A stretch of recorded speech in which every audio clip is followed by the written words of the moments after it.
Hey guys, in this video we'll be going over the program for the Digger add-on. We'll first start off by going over a simple program which will show us how we can control servo motors, which the Digger add-on uses. Then we'll be going over a program which demonstrates controlling the motors in the context of the Digger add-on. Finally, we'll cover the main program, which has full RC capabilities.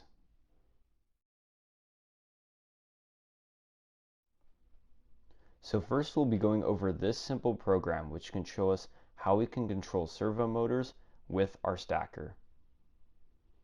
So to start off, we have to include this library, esp32 servo.h, and this is necessary for controlling servos with an Arduino Nano ESP32, our microcontroller.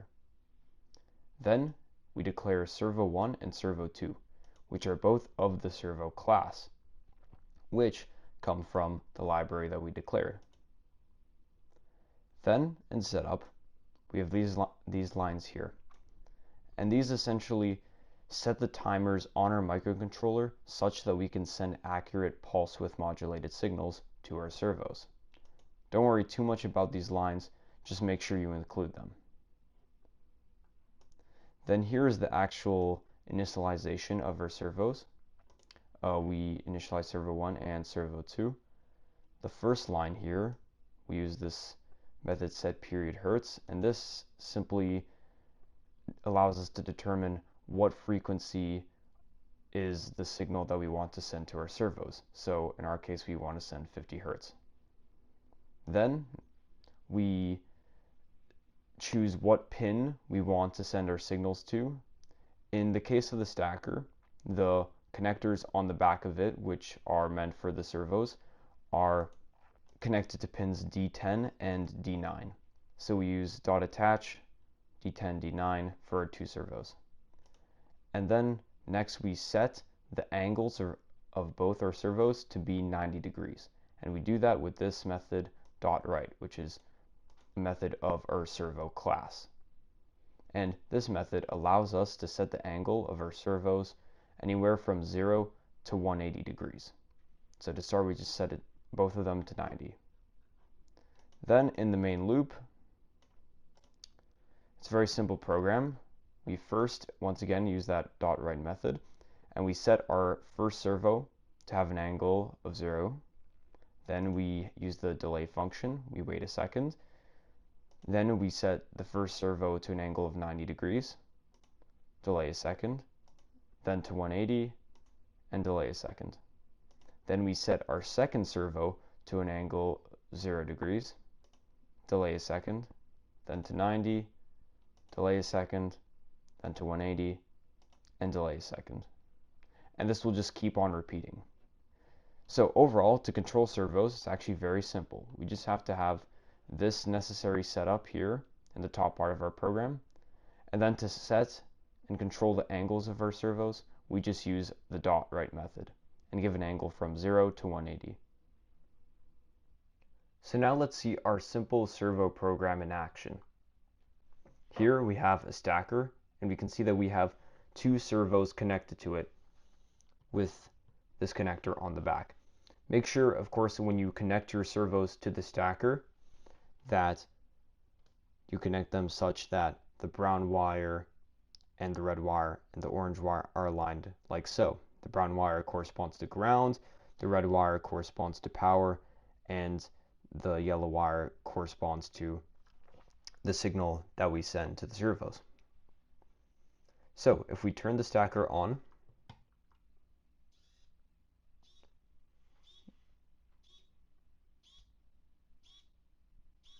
we see that the servos do exactly as what we expect. They first move to their default 90-degree direction. Then the first servo moved in to, as we see here, moved to 0, then 90, then 180. Then the second servo did 0, 90, 180. And it keeps on repeating that.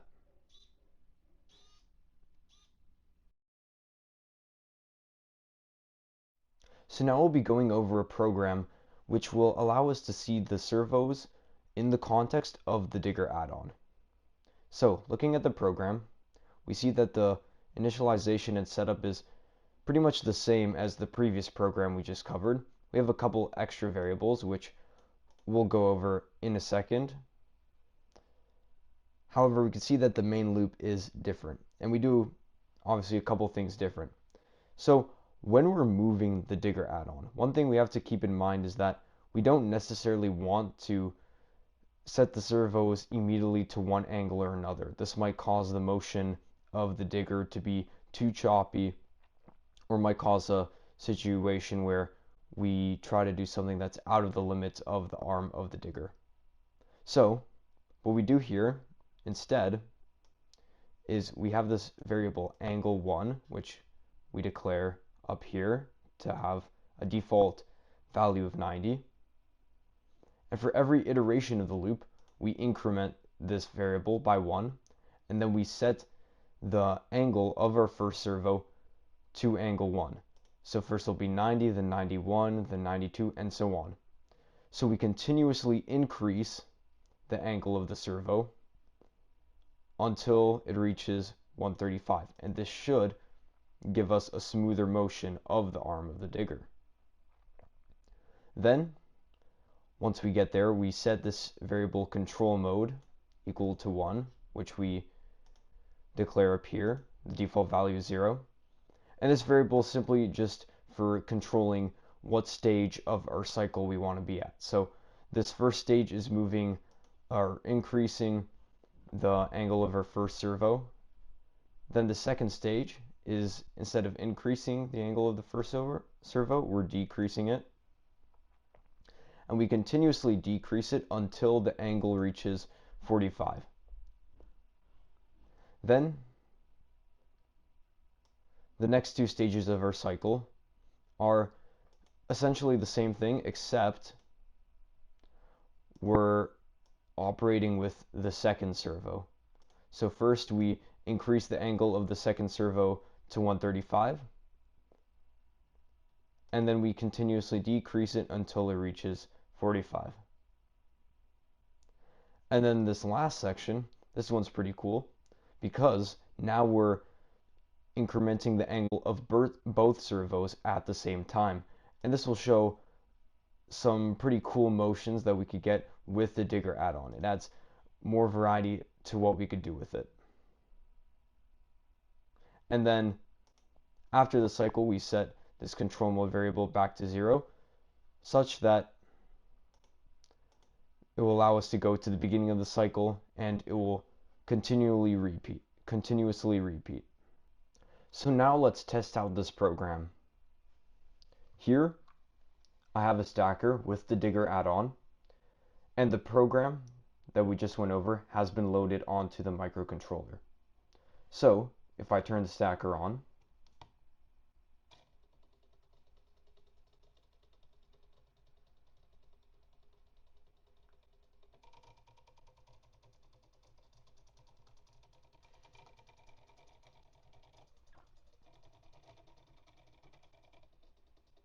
we see that it does the cycle that we expect. It first increments the first servo, which corresponds to the scoop, moves that down and up. Then it increments the second servo, which corresponds to the arm, moving that up and down. And then finally it moves both servos at the same time, which allows us to change the angle of the scoop and the arm at the same time.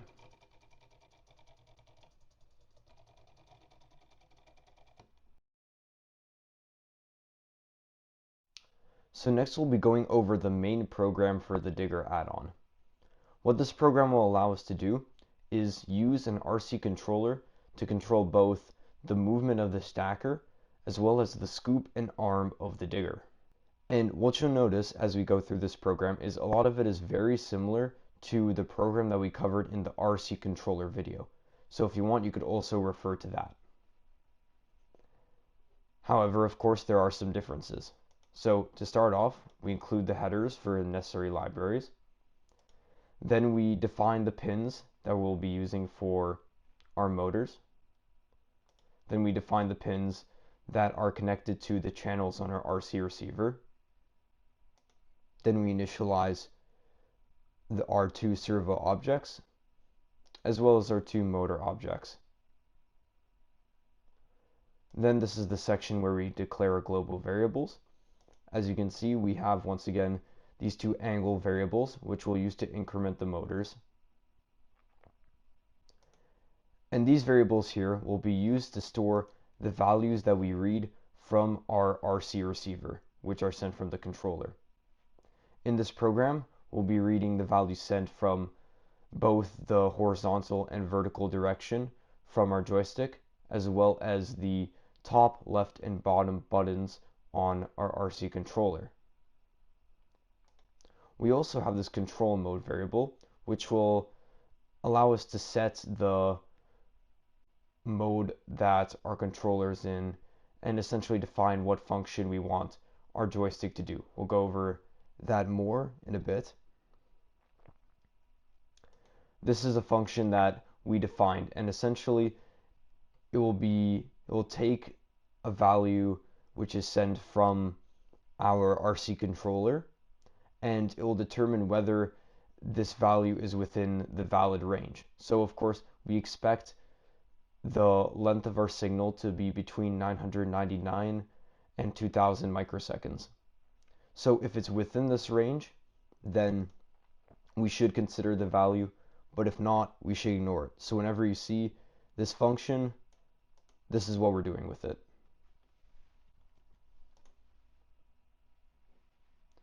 Once again, another function we created, and this is exactly like the built-in map function, except it returns a float output. And what we use this for is when, let's say, we give a specific value, and when we map it, we don't want small differences in that value to change the overall result. Then we can use this function, as the fact that it returns a float value means that a small difference in the value won't result in any actual change when we round the return value.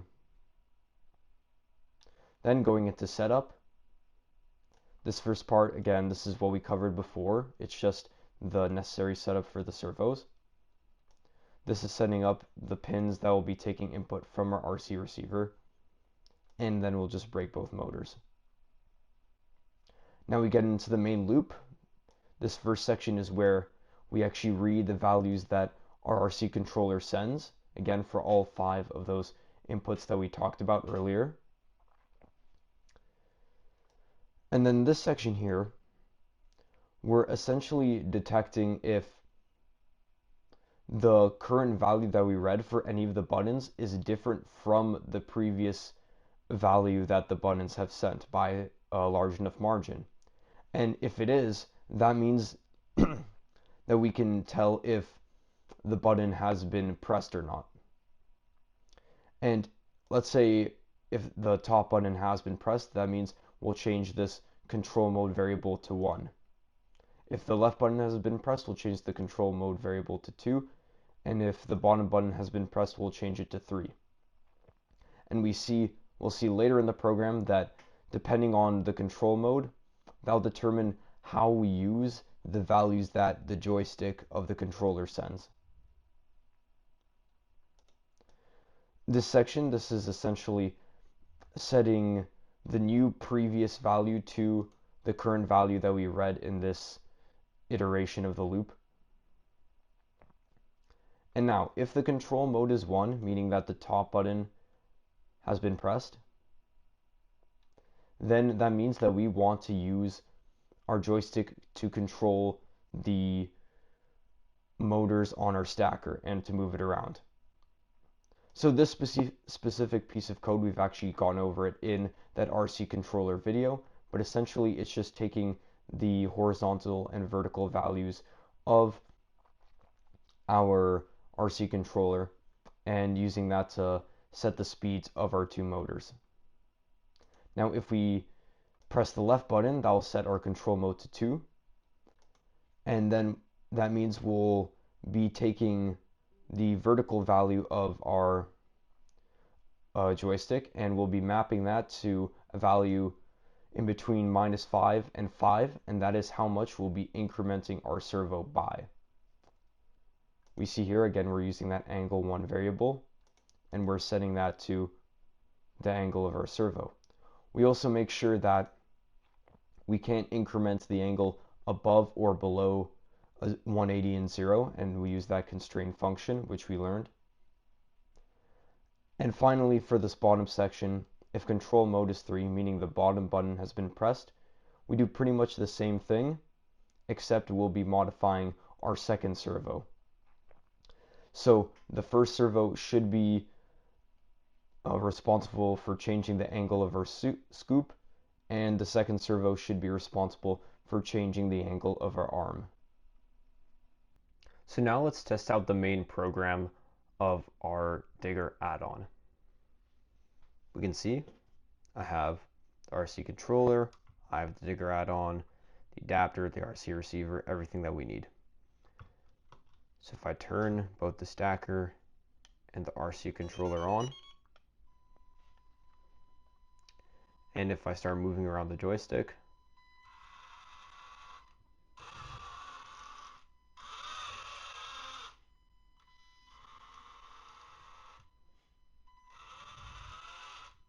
we can see I'm still able to control the movement of the Stackr just fine.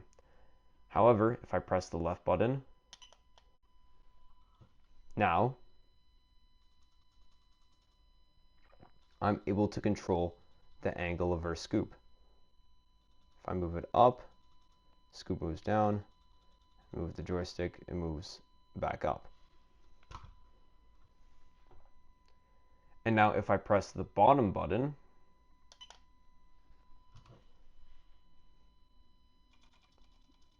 we see I'm able to control the movement of the arm. And if I want to control the movement of the Stackr again, I just press the top button.